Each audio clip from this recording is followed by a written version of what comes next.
what you have been able to do, you and Dr. Ailes, have been able to mainstream conservative talk radio. Why wouldn't John McCain come on his program during the last campaign? Why did he dodge us and not come on? If your thesis is that we're in business to help the GOP, he wouldn't come in. But you're not in business to help John McCain. He is not GOP enough for you. You're in business to help Sarah Palin. Dick Cheney. And now Dick Cheney is to you Mr. Republican.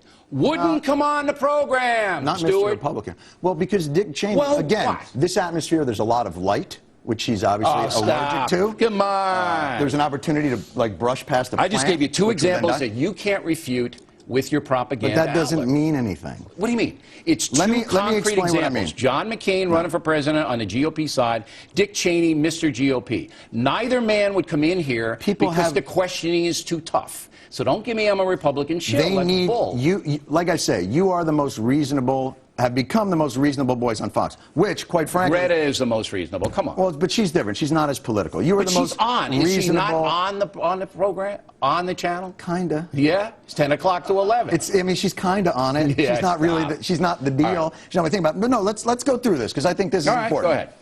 Go ahead. You have become in some ways the voice of sanity here, which, as I said, is like being the thinnest kid. Cavuto sane? Which is like being the thinnest kid at fat camp. So let's just get that straight. Here's what Fox has done. Through their cyclonic, perpetual... We're back to the cyclonic. Their cyclonic perpetual emotion machine. That is a 24-hour-a-day, 7-day-a-week. They've taken reasonable concerns about this president and this economy and turned it into a full-fledged panic attack about the next coming of Chairman Mao. Explain to me why that is the narrative of your network. It's the narrative of a couple of guys, a Republican, Sean Hannity, and a guy,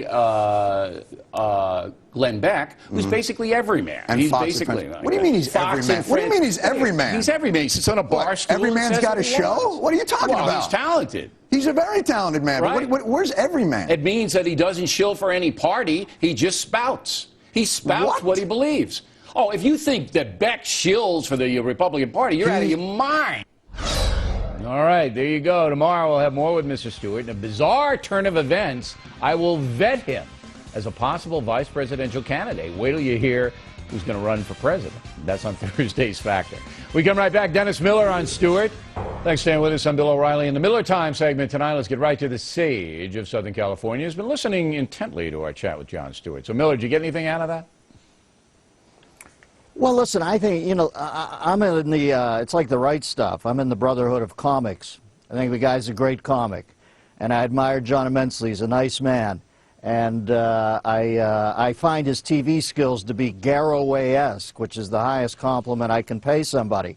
I think I agree with him about much in life and very little in politics. But what does that matter? The overlap in politics never seems a given to me. I find a lot of people I love, like, have various degrees of relationships in lives that my politics aren't akin to them at all. But I'm a big admirer. I think he's funny as hell, and I think he's one of the most compelling TV presences of the last 20 years. Can you tell, as a viewer and a professional, you know, somebody who does a lot of satire, can you tell when somebody is performing to a crew, telling people what they want to hear rather than what they really believe, and tailoring a program? Because, you know, a lot of people do this. You're in radio now, and a lot of radio people do this.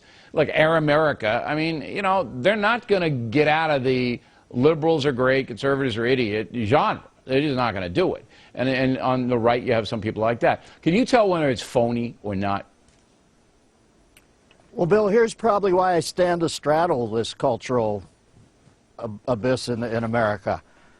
As ethical and as principled as I find you, and I don't agree with you on everything, but you know, when I talk to you, I sincerely believe you're one of the most principled men I've ever met.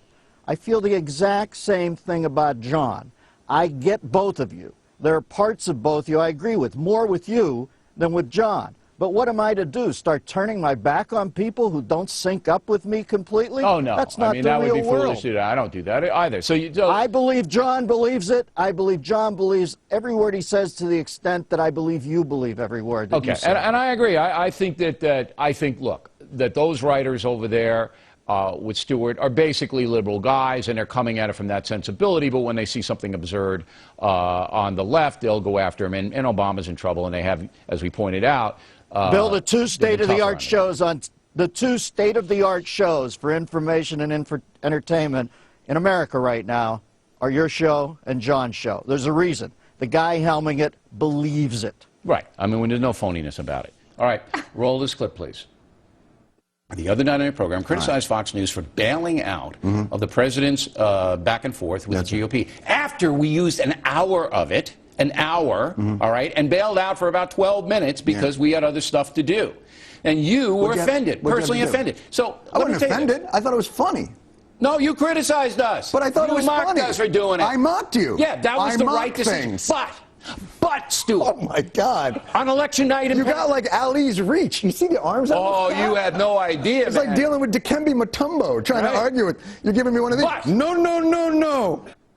All right, so I can't even, I don't know what I'm doing out here, but go ahead. Yeah. Well, of course, you know, you're in your element, so you're taking up space, you're leaning forward. Even when you use your hand movements, you use these very big open movements. Taking up space, that's power gesture.